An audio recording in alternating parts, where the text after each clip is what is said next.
មកឥឡូវមកជួបជាមួយនឹងលោកគ្រូនៅវិញ្ញាសាទី2ម្ដងណាបាទអញ្ចឹងវិញ្ញាសានៃការប្រឡងផងយើងប្រឡងថ្នាក់ជាតិក៏ដូចជាប្រឡងឆមាសគឺស្តង់ដាររបស់វាគឺមានអី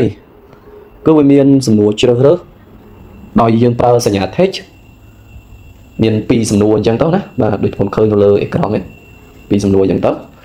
ហើយគូបកមាន1បាទហើយនឹងបំពេញល្បះហើយនឹងសម្រួលលំហាត់ចឹងមកណាឥឡូវដើម្បីកុំឲ្យខាតពេលយើងមកដោះស្រាយ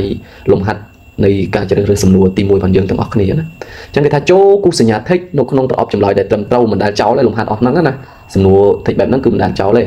អញ្ចឹងគេថាយ៉ាងម៉េចសំណួរតើគេអាចកំណត់កម្លាំងផ្គួបនៃកម្លាំងផ្គុំ2ដែលមានទិសស្របគ្នានិងមានទិសដៅដូចគ្នាបានដោយប្រើរូបមន្តអ្វីអញ្ចឹងបងដឹងហើយថា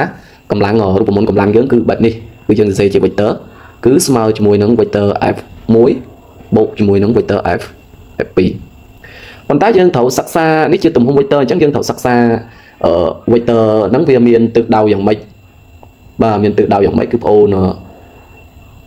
កំណត់រូបមន្តទៅតាមហ្នឹងនៅពេលដែលយើងលុប vector ណាបាទអញ្ចឹងនៅពេលដែលយើងលុប vector វាមានពេលដែលកម្លាំង2មានទិសដៅដូចគ្នាទុយគ្នាហើយកែងគ្នាហើយនឹងបង្កើតបានមុំអញ្ចឹងអានេះគេថាវាមានទិសដៅស្របគ្នានិងទិសដៅដូចគ្នាអញ្ចឹងបើស្របគ្នានឹងទិសដៅដូចគ្នាគឺយើងប្រើរូបមន្តមួយនេះពេលដែលយើងលុប vector អញ្ចឹងចម្លើយដែលត្រឹមត្រូវគឺកបាទអញ្ចឹងបងចាំណាចំណែកឯសំណួរទី2តើបង្គំកម្លាំងជាអ្វីបង្គំកម្លាំងយើងដឹងថាកម្លាំងចាប់ពី2ឡើងទៅគេផ្គុំគ្នាហើយណាអញ្ចឹងគឺជាការបំបែកកម្លាំងមួយជាកម្លាំងផ្គុំ2នេះអត់ត្រូវទេជាការបង្គំកម្លាំង2ឬច្រើនបញ្ចូលគ្នាអញ្ចឹងអ្វីដែលត្រឹមត្រូវគឺខនេះបាទហើយក្រោមទៀតយើងមិនបាច់មើលឃើញត្រូវតែមួយហើយណាបាទចំណែកឯចូលលំហាត់ទី2គឺផ្គប់ខងគេថាមុំម៉ងនៃកម្លាំងមានຂະຫນាតគិតជាមុំម៉ងយើងដឹងហើយមានຂະຫນាតគិតយើងតាមបើអក្សរ m មានຂະຫນាតគិតជា Newton meters អញ្ចឹងនេះចម្លើយខយកខណាបាទរូបមន្តមុំម៉ងនៃកម្លាំងមុំម៉ងគឺយើងប្រើរូបមន្ត m ស្មើជាមួយនឹង f គុណ 1d គឺយើងយកងអញ្ចឹងយើងមកបំពេញងណាបាទរូបមន្តប្រវែងដៃខ្នោះប្រវែងដៃខ្នោះគឺ d យើងទាញយក d មក d គឺស្មើជាមួយនឹង m ចែកជាមួយ f m ចែកជាមួយ f នេះ m ចែកជាមួយ f អញ្ចឹងកបាទហ្នឹងទី3មកករូបមន្តកម្លាំងអានេះអត់មានរូបមន្តកម្លាំងទេប៉ុន្តែយើងវាមានតែ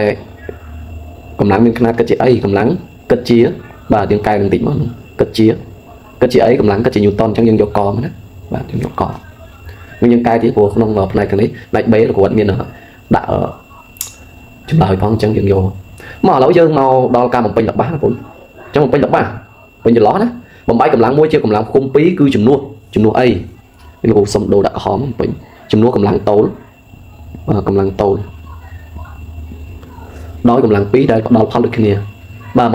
បង្គំកម្លាំង2គឺចំនួនកម្លាំងតូលហើយមានន័យថា